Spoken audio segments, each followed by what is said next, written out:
Hi, everyone, and welcome to episode 29 of the Essential Zodiac podcast. I'm your host, Cynthia McNulty. And I'm Audrey Fannin. And today we are talking about the full moon in Virgo.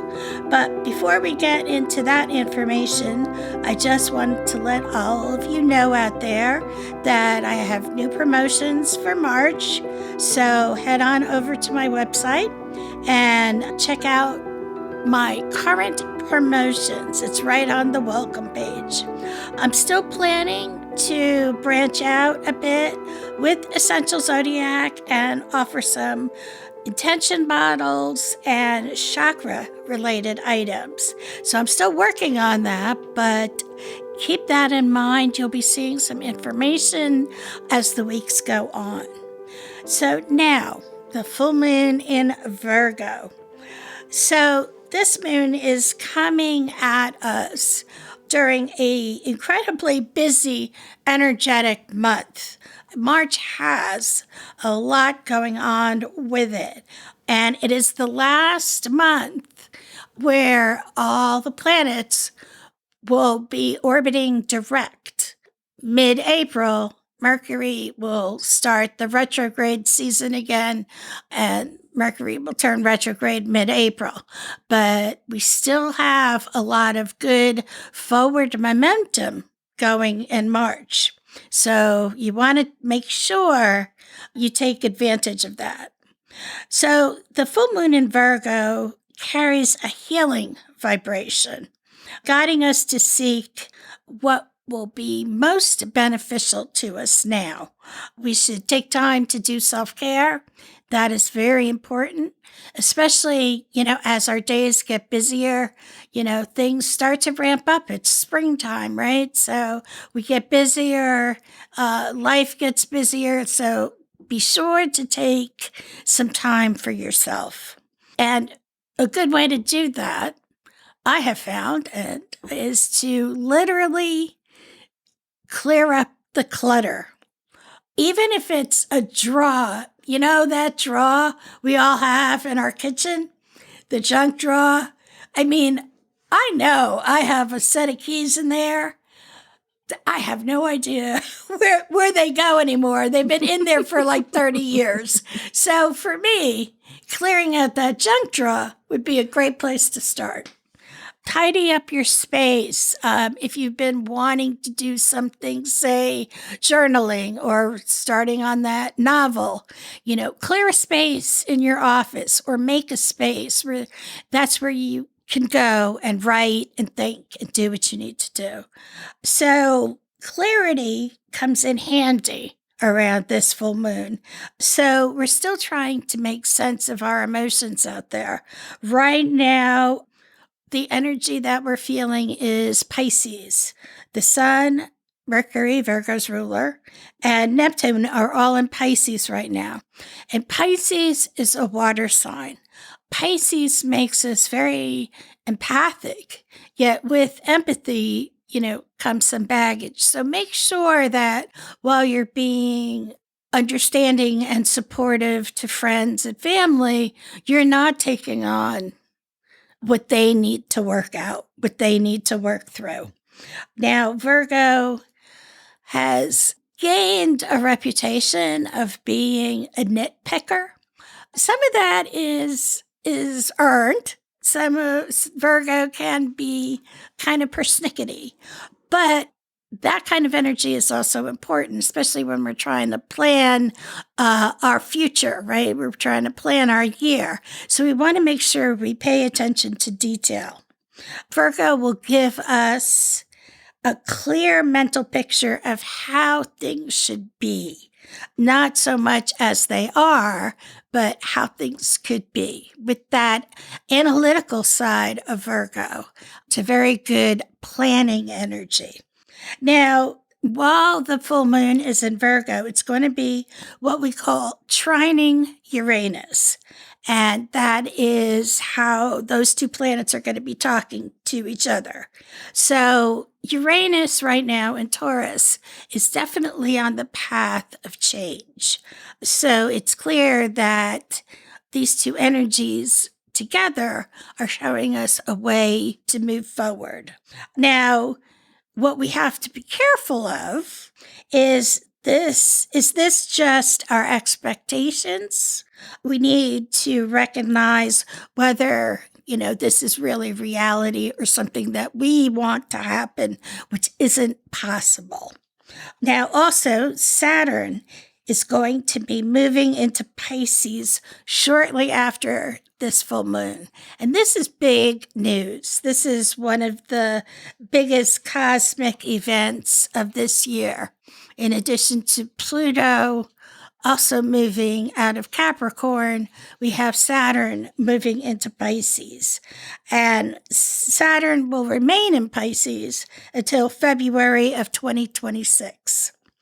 So now, as Saturn prepares to leave one sign to the next, there's always a little karmic reward for us for working so hard with the energy that's been there. So look out for that. Now, I'll be posting more information on this planetary change in my blog, the Skywatch Journal. And you can find the Skywatch Journal tab on my welcome page on my website. So that'll be there for you. Now we're going to take a short break. And when I come back, we're going to be talking about the horoscopes for the full moon in Virgo. Visit EssentialZodiac.com to find the Skywatch Journal that Cindy just mentioned, and be sure to subscribe while you're there so you get the latest updates in your email inbox.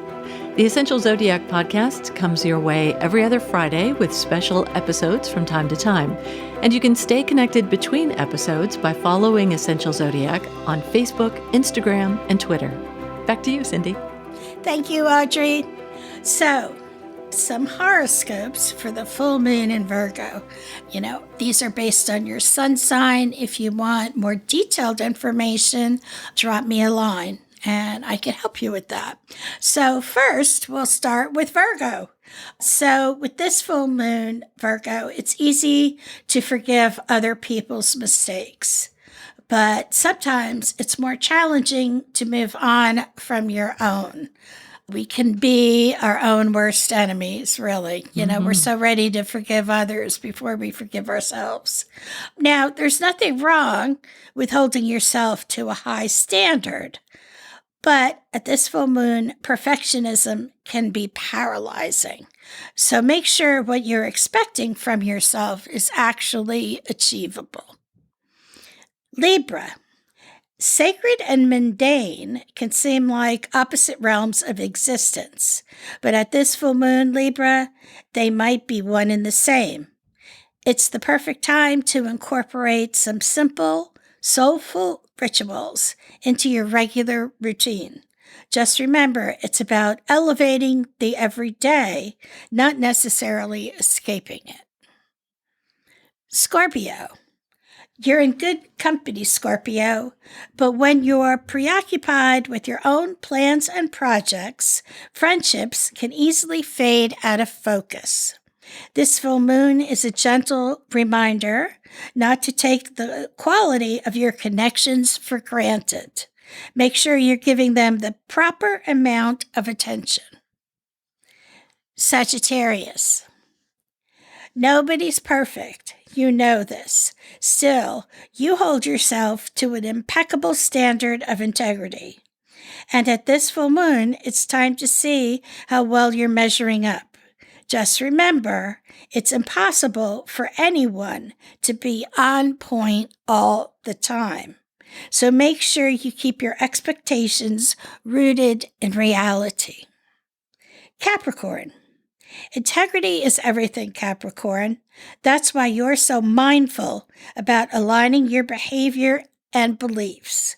But at this full moon, it's more a question of what you believe and why. Remember, you're not obligated to accept things on blind faith. Instead, let conscious and critical thinking be your guide. On to Aquarius. What do we owe to each other, Aquarius? That's the question this full moon invites you to consider. It's time to clarify the terms of your agreements with others, especially those unwritten, unspoken contracts. After all, while your empathy may be unlimited, your personal resources most likely are not. Pisces. Little things mean a lot, Pisces, especially in relationships. And for better or worse, at this full moon, you can't help but notice them. Still, it's up to you to decide which details merit attention. While it's usually better to accentuate the positive, sometimes there's good reason to focus on the flaws. Aries. Old habits die hard, Aries, but at this full moon, it's worth the effort it takes to change your ways. While some routines are clearly working for you, others clearly are not. So you'll have to do something differently in order to make it work. Consider new ways to streamline and simplify your life. Taurus. Here you go, Audrey. Simple pleasures are your favorite kind, Taurus. It's true. Yes. But in order to fully appreciate them, you've got to be paying attention. At this full moon, do your best to stay fully present, even in those boring moments when nothing seems to be happening. Your experiences may surprise you. Gemini. Emotions can be a lot to process, Gemini, especially at this full moon. It's not just enough to know what you're feeling. You also want to figure out why. Remember, though, there's no right or wrong way for you to feel right now. Emotions follow their own logic, so don't overthink it. Cancer. What's the word, Cancer? At this full moon, you know exactly what you want to say, but for your message to be properly understood, you'll need to be very precise about how you say it. While you might think you're being crystal clear, right now others can easily misinterpret your meaning. And then Leo, finally Leo, my sun sign. Money talks, Leo, and the ways you earn, spend, save, and invest can say a lot about who you are and what you value in life. This full moon highlights the need for integrity in money matters. Get clear on where your resources are coming from, and just as importantly, where they're going. I know they're going for taxes right now, but as we're all crying about that, but I'll have to check out other places too. Well, everybody, that ends today's episode. Our next episode will be about the spring equinox and the Aries new moon. That'll air on March 17th. And remember, with astrology, you can chart your life's course. Thanks for joining us for another episode of the Essential Zodiac Podcast. If you have a question for Cindy or have a topic you'd like her to cover in an upcoming episode, send an email to ezpodcast@yahoo.com. That's the letter E, the letter Z, podcast@yahoo.com. We hope you'll like and follow our podcast, and we'd love to hear your thoughts if your podcast platform lets you add comments. The Essential Zodiac Podcast is produced at Muddy Creek Studios.